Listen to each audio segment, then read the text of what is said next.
Olá, prezados parceiros, nós estamos aqui hoje dando início a uma série de vídeos para treinamentos.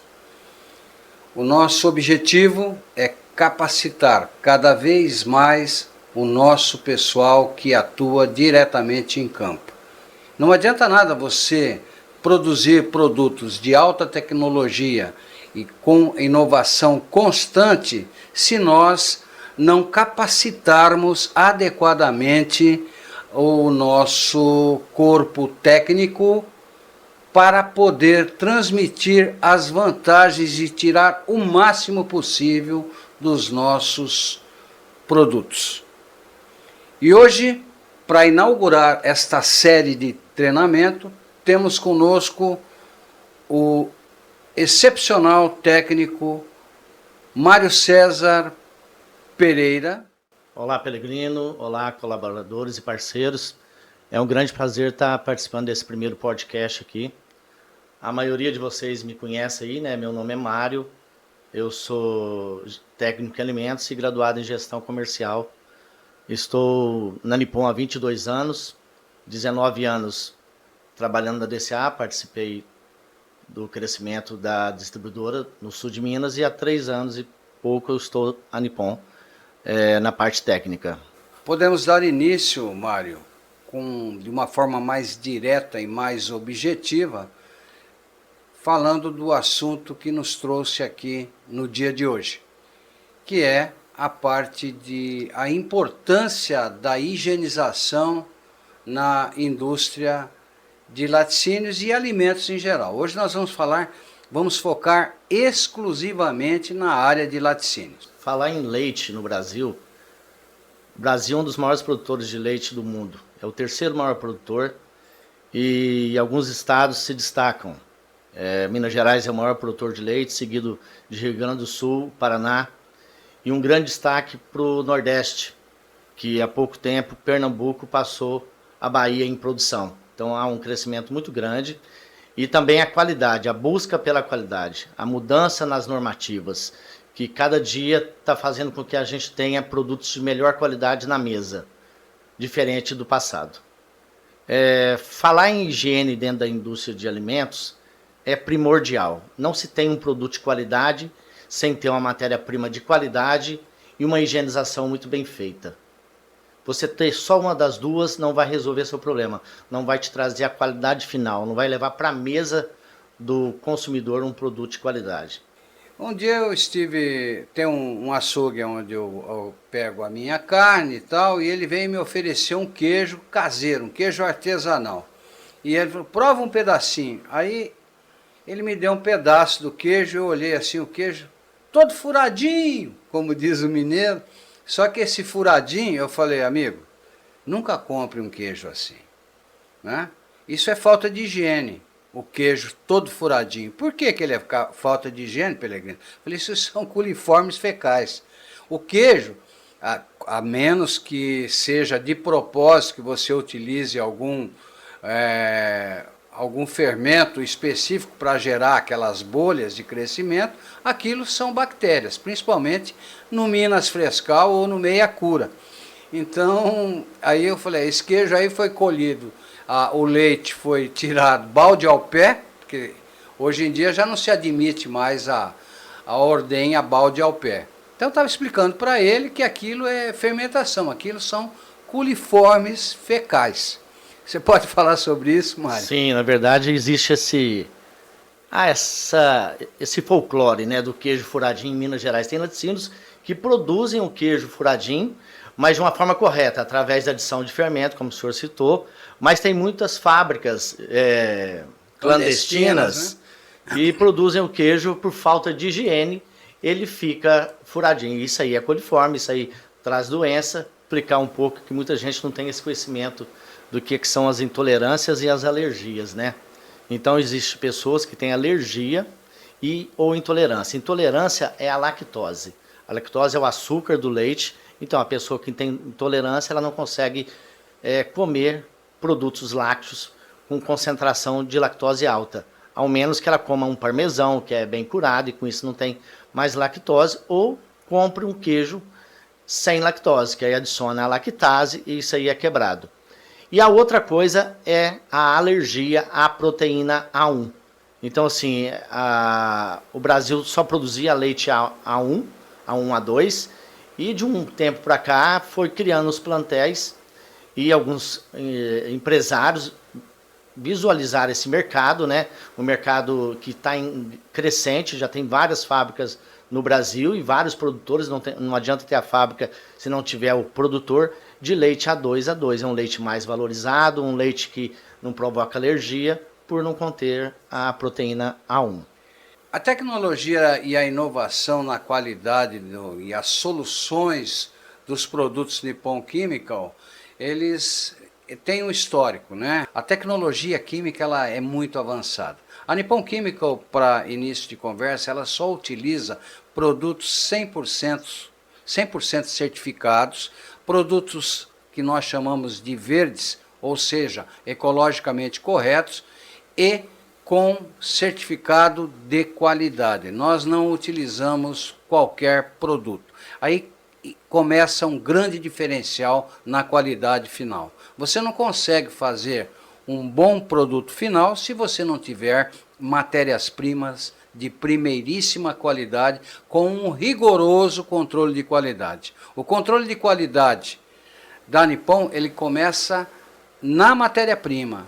Assim como a Nippon busca matéria-prima de qualidade para ter um produto de qualidade no final, o queijo não é diferente, os lácteos não são diferentes. Se você não tem uma matéria-prima de qualidade, você não vai ter um lácteo de qualidade. E isso foi mudando com as normativas, né? Veio a normativa 51 e agora há 2 anos veio a 76 e a 77, que mudou muita coisa. Ainda existem estados que têm a coleta em latão por uma dificuldade logística, por produtores de menor produção de leite, então isso ainda existe. Mas assim, bem restrito, mais na agricultura familiar. E o Brasil tem um problema sério, né, Mário? O problema sério do Brasil é a infraestrutura viária, porque o produtor rural, ele está, obviamente, no campo, não se produz leite onde tem asfalto, né? Então você tem que chegar, o coletor de leite tem que estar lá. O que existe hoje são os tanques de equilíbrio, né, e de refrigeração, mas tem lugar que não tem nem energia elétrica. E não tem nem como instalar uma ordenha, porque você precisa de energia. Normalmente movido a gerador, movido a gerador a diesel, e tem lugar que não tem nem energia elétrica. Então a infraestrutura nacional, ela impacta diretamente na produção do leite, não só na produção do leite, porque o leite vai ser produzido de qualquer forma, mas na qualidade desse leite. Quer falar sobre isso, Mário? Sim, na verdade teve uma mudança aí com a NR, Instrução Normativa 7677, que excluiu o leite B e o leite C. Então hoje existe leite cru resfriado, leite A e leite pasteurizado. Não existe leite com sobrenome. Então assim, o leite A é aquele que é produzido numa fazenda, que toda a produção é direta, sem contato manual, por tubulação, cai direto nos tanques de resfriamento e dali vai ser processado, ele não sai de dentro daquela fazenda.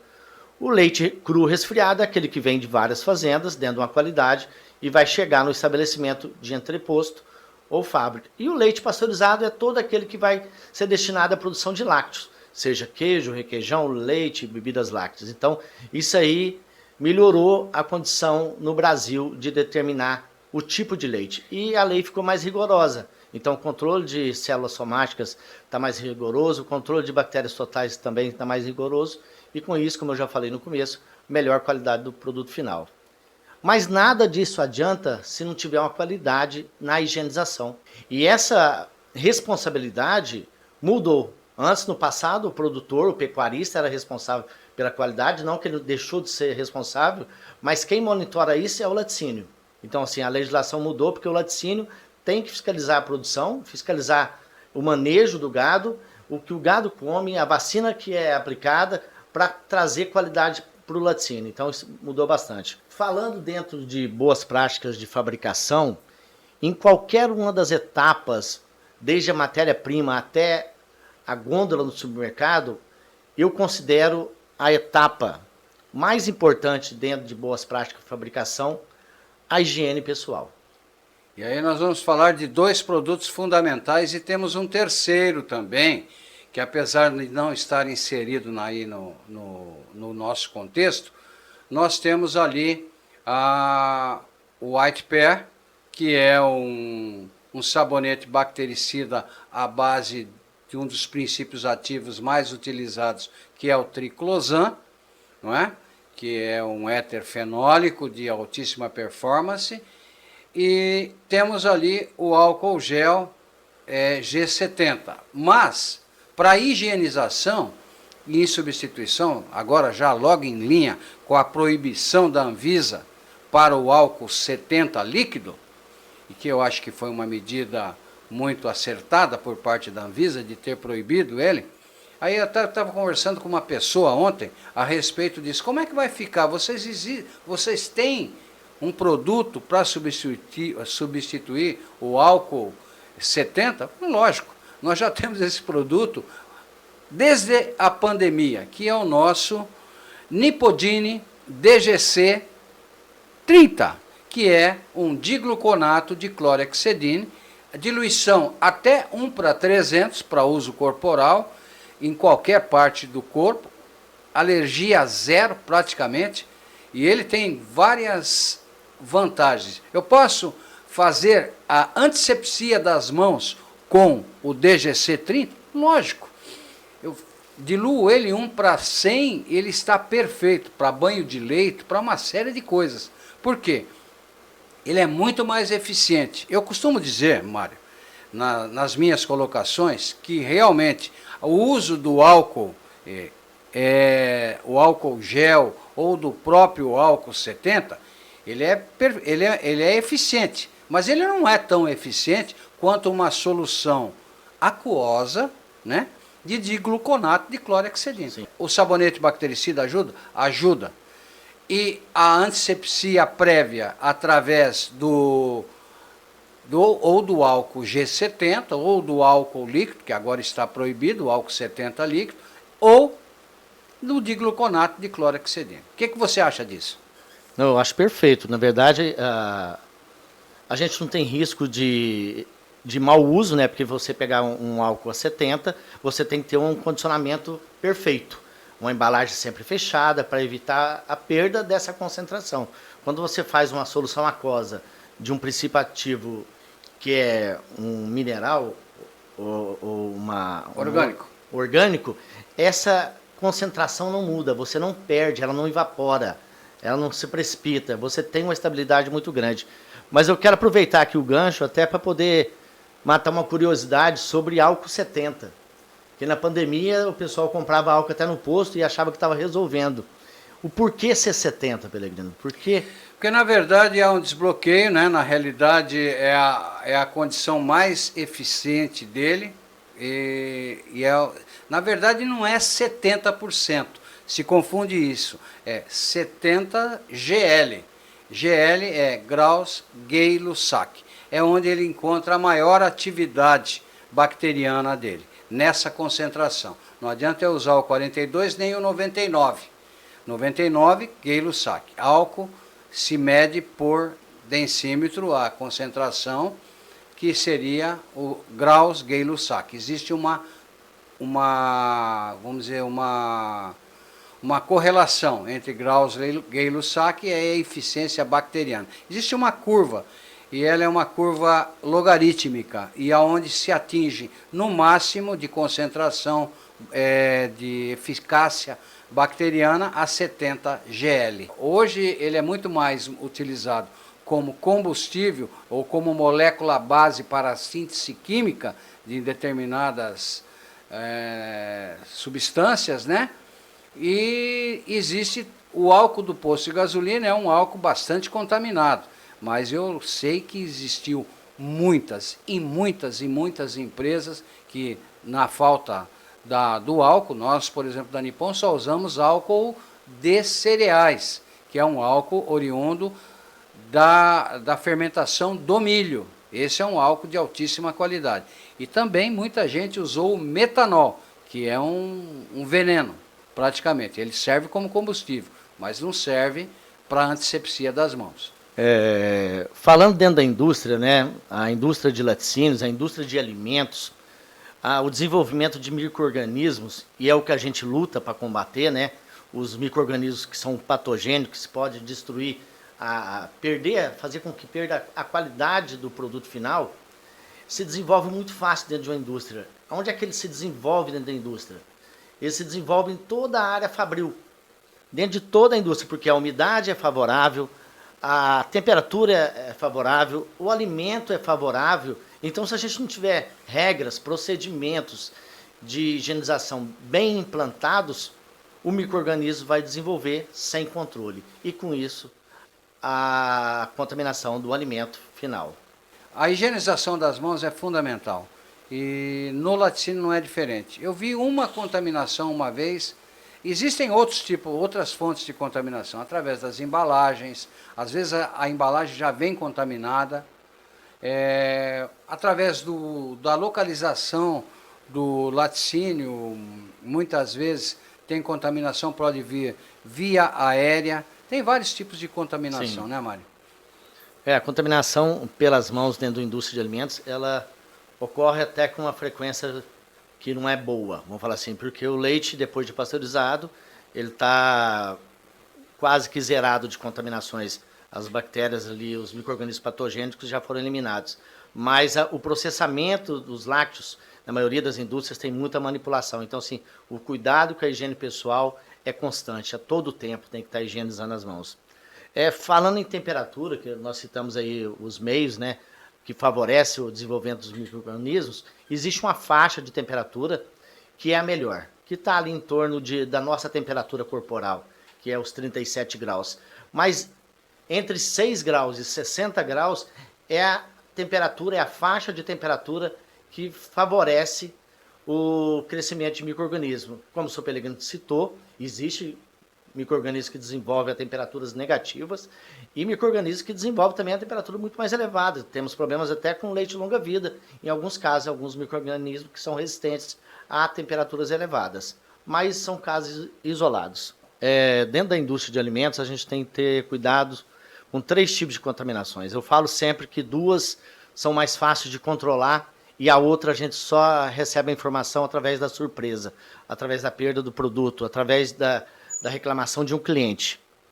Então, assim, a contaminação química, ela vem de quê?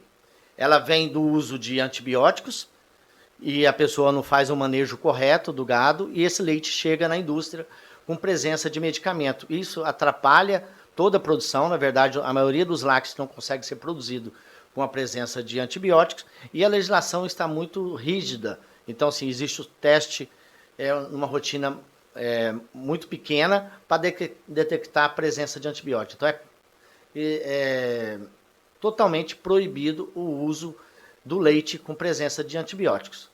Até porque a maioria dos lácteos não vão ser processados e não se faz um iogurte, não se faz um queijo com leite que contém antibióticos. Uma outra situação é uma higienização mal feita, sem procedimentos. Então você tem que ter certeza que você está usando o produto correto, naquela etapa, para aquele tipo de sujidade, qual sujidade que é, e que você, depois dessa etapa de limpeza ou de sanitização, você retirou todo esse produto do sistema. Então, para não haver a contaminação química através da higienização. Na limpeza CIP, nós temos lá o nosso Nipolat Ash. Alguns chamam de ASH. Ash significa soda cáustica em inglês, né? Soda ash, que na realidade seria a barrilha ou carbonato de sódio. Essa substância alcalina, ela é utilizada numa determinada concentração, normalmente no máximo a 3%, ou seja, cada 100 litros, 3 litros, cada 100 quilos de água, 3 quilos de Nipolat Ash, essa é uma concentração adequada, em determinados tipos de procedimentos, até menos do que isso, e entra em circulação, que vai remover toda a gordura das tubulações de maneira interna. Por isso que diz clean, limpeza, in place, por dentro, limpeza interna. E depois, na sequência, com o nosso Nipolat 1000, que é um coquetel de substâncias ácidas, onde se utiliza entre 0,75, dependendo do caso, até 1,5% de concentração. Ou seja, em 100 kg de água, 1,5 kg de nipolatimil. Bom, colocado isso, esta circulação remove, porque qual é o papel do produto ácido? É remover o que nós chamamos de pedra do leite, que não passa de uma substância que vai se solidificando nas paredes da tubulação, que é o lactato de cálcio, que ele é insolúvel. Somente uma substância ácida fará a remoção por completo. Então, estes procedimentos, se não forem feitos com o devido cuidado, poderá gerar resíduos. E esse resíduo vai parar onde? No leite. Certo, Mário? Exatamente. Teve até um caso recente, um cliente nosso, um erro de operação. Ele faz a limpeza alcalina com o nosso Nipolate 300 líquido, que é uma outra versão, um produto mais nobre ainda, para águas duras. E quando foi passar o Nipolate 1000, o operador, em vez de desviar a água para enxaguar, desviou a água para o dreno e o produto ficou dentro do tanque de armazenamento. 100 mil litros de leite. Então, assim, esse leite foi descartado, ele até ligou para mim, chorando, vamos falar assim, mas não teve o que fazer, o leite teve que ser descartado. Então, um erro operacional. Então, aí está explicado o contaminante químico que pode haver, certo? Certo. Temos também a contaminação física, que vem através do uso de adornos, né, cabelo comprido, ou até objetos, para ser uma fabricação de manteiga, que o creme vem em sacos plásticos e você tem que cortar o saco plástico para colocar o creme dentro da batedeira. Na hora do corte, se não tiver um cuidado, pode ir um objeto estranho. E esse produto vai para o mercado, isso vai causar algum mal à saúde? Muito difícil. Vai causar um mal à empresa, à imagem da empresa, porque se um cliente pega um produto que tem um elemento estranho nele, que não faz parte da composição, isso, a facilidade que a gente tem hoje de rede social, com muito pouco tempo esse produto já está na mídia e esse cliente já está sendo julgado assim, por PROCON e outras instituições. Então, isso é um cuidado, como eu falei no início. A contaminação química e a física, você é preventiva, você consegue até visualizar o problema e fazer com que ele não aconteça, mas aqui vem agora que é o maior problema dentro da indústria, que você só descobre depois que perdeu o produto, que é o caso da contaminação biológica. Causada por quê? Por uma contaminação cruzada, que é o quê? Um leite está pasteurizado, o produto foi muito bem feito, mas a higiene pessoal foi mal feita, com isso contaminou o produto. A embalagem que vai acondicionar o produto não é de qualidade, ou estava acondicionada num depósito que não dava a segurança alimentar. Então, esse tipo de contaminação é perda. Você não consegue recuperar esse produto. Esse produto é lixo. Então, assim, é prejuízo para a empresa, é prejuízo para a saúde do cliente, né, do consumidor, e vai atrapalhar também a reputação da empresa. É aquilo que eu falo, né? O que adianta cuidar da saúde do gado, né? Ter um manejo correto, a vacinação correta, o transporte correto, a pasteurização correta, a produção correta, e você chega na hora da embalagem, você tem problema na contaminação. Não da embalagem, como você citou, e tem casos que é na embalagem, mas do acondicionamento. No acondicionamento. O ambiente não era propício a guardar uma embalagem que vai direto no produto. Como o senhor já citou, só para reforçar, dentro da indústria, em toda a indústria, né, em todo tipo de estabelecimento, nós temos 2 tipos de sujidades e a gente tem que saber o que usar. Né? O que a gente vai usar para uma sujidade orgânica e o que a gente vai usar para inorgânica. Então, assim, a inorgânica, no caso do leite, é causada pela precipitação do cálcio, né, no pasteurizador ou nos equipamentos. Ela acontece mais quando o leite ou o produto lácteo é elevado a temperaturas mais altas. E a sujidade orgânica é aquela que é mais aparente. Dentro de uma higienização ou de várias coisas na nossa vida normal mesmo em casa, a gente usa o ciclo de Sinner até sem perceber. Eu falo muito nos meus treinamentos, você não consegue escovar os dentes sem ter ciclo de Sinner. Então você usa a pasta dental, que é o químico, você usa a escova de dente, que é a ação mecânica, você usa o tempo, e numa época de frio, principalmente onde eu moro, se a água estiver morna ainda ajuda mais. Então o ciclo de Sinner está presente no cozimento de um arroz, e na higienização é primordial. A gente encontra em treinamentos a aplicação do produto em enxágue imediato. Então o produto precisa de um tempo de ação, o produto precisa de uma concentração. Se tiver a temperatura, isso vai otimizar, vai potencializar ainda mais a limpeza. Perfeitamente. A ausência é como se cada etapa, cada um dos itens, cada um das ações, né? A ação química, a ação da temperatura ou ação térmica, do tempo e a ação mecânica, ela se dividisse em 25% de cada um. Isso. A ausência de uma delas vai fazer, eu vou ter que usar ou mais produto, ou vou ter que, num tempo maior, ok? Ou vou ter que oferecer uma ação mecânica maior.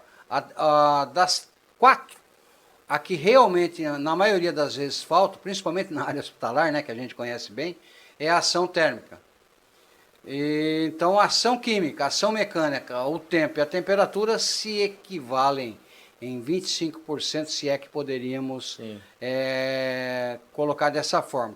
Vamos supor que nós não tenhamos a temperatura. Nós teríamos que compensar isso ou jogando 33%, 33,33% para cada um dos outros itens, ou aumentando mais a quantidade de produto, compensando esses 25%, ou compensando 12,5% para ação química e 12,5% do tempo. Então, tem que se compensar para fechar os 100%. Sim. Na indústria não tem como não ter temperatura, vamos falar assim, 99% das indústrias possuem uma caldeira, que para produzir o queijo você precisa de cozimento, né? Para pasteurizar o leite você precisa de cozimento, então você tem a facilidade na limpeza de ter essa etapa do ciclo de Sinner completa. Eu não consigo pasteurizar um leite, a pasteurização, falar nisso, esses dois produtos que eu citei são utilizados no pasteurizador também. E para pasteurizar eu preciso do quê? Eu preciso elevar a temperatura e depois baixá-la rapidamente, num determinado tempo. Certo, Mário? Certo. Higienizar te traz o quê? Redução do risco de contaminações. Você produz um alimento mais seguro, você amplia a vida útil desse alimento. Então, se você tem um shelf life de 30 dias, você consegue esticar isso para 45 e com isso você tem um retorno menor. Então você tem perdas menores de produto e também tem qualidade na gôndola. Que um grande problema do lácteo é a gôndola. Às vezes você produz tudo e o nosso cliente, o supermercado, a padaria, desliga a gôndola à noite ou diminui a temperatura, aumenta a temperatura e com isso o produto não resiste. A eliminação da possibilidade de infecções, intoxicações, porque são graves, né? Alguns tipos de contaminações levam à internação e pode levar até a óbito, dependendo do tipo de contaminação. E uma coisa que eu gosto de frisar muito, que é manter a imagem da empresa e, com isso, garantir o nosso emprego. Então, assim, uma empresa que tem colaboradores que seguem o mesmo objetivo de qualidade, ela tende a crescer. E juntamente com isso vai o colaborador. A empresa que tem um colaborador que não pensa dessa forma, uma tendência é de diminuir essa qualidade ou a exclusão desse colaborador. Então, assim, a garantia do emprego está nessa cadeia aí de qualidade também. Falando em fases de higienização, né, muita gente confunde o que é higienização com o que é limpeza e sanitização. Então, a higienização... Qual é a diferença de limpeza e higienização? Então, a limpeza é um conceito doméstico, como o senhor citou aí. É o conceito do produto de prateleira, que é produto ponto uso, que vai eliminar sujidades visíveis, né, de caráter de poeira, de gordura. Agora, a higienização é a combinação, é a soma, né, da limpeza muito bem feita com a sanitização. Não existe uma higienização sem as duas etapas muito bem feitas. Então você tem que ter uma limpeza muito bem feita para depois você ter uma sanitização. Não se sanitiza um ambiente ou uma superfície ou um equipamento sem a limpeza muito bem feita. Então, assim, a limpeza faz parte da composição da higienização. E aí, assim, uma indústria tem higienização, uma indústria não se faz limpeza. Tem um posicionamento também aí, que está ligado a isso também, que o produto doméstico vai limpar a casa de uma pessoa que são pessoas comuns, que Sim. estão aí, que são da rede familiar, tem ali 4 pessoas. 4 pessoas, 5 pessoas. Quando você está numa indústria, você está produzindo alimento para milhares de pessoas. Então, assim, Diferente. quem são essas pessoas? Então, se você não tiver um controle de qualidade, esse alimento vai ser transportado, vai passar por vários tipos de situações que pode favorecer o desenvolvimento de micro-organismos. Se você não tiver uma segurança na higiene, esse produto vai ter problema na frente,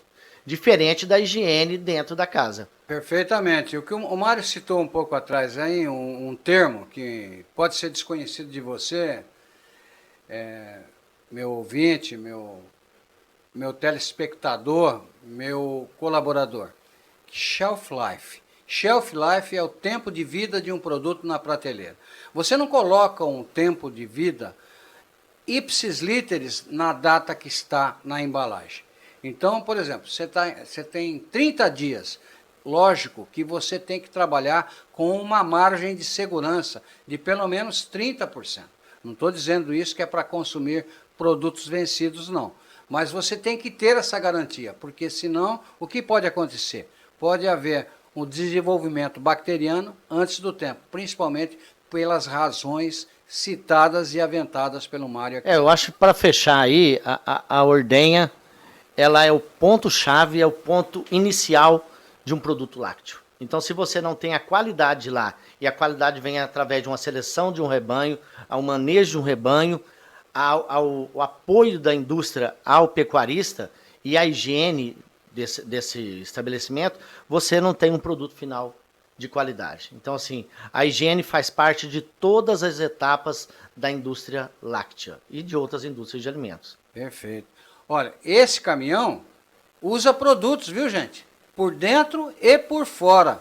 Então, o espaço para a venda dos nossos produtos é muito grande. Tem um espaço muito grande, muitas oportunidades. Quanto mais sofisticado for o laticínio, mais são as possibilidades de vendas do nosso produto. Obrigado. Muito obrigado também, senhor Pellegrino. Muito obrigado aos nossos parceiros aí, a todos que estão assistindo o podcast. E em breve estaremos juntos de novo. Se Deus quiser. Muito obrigado.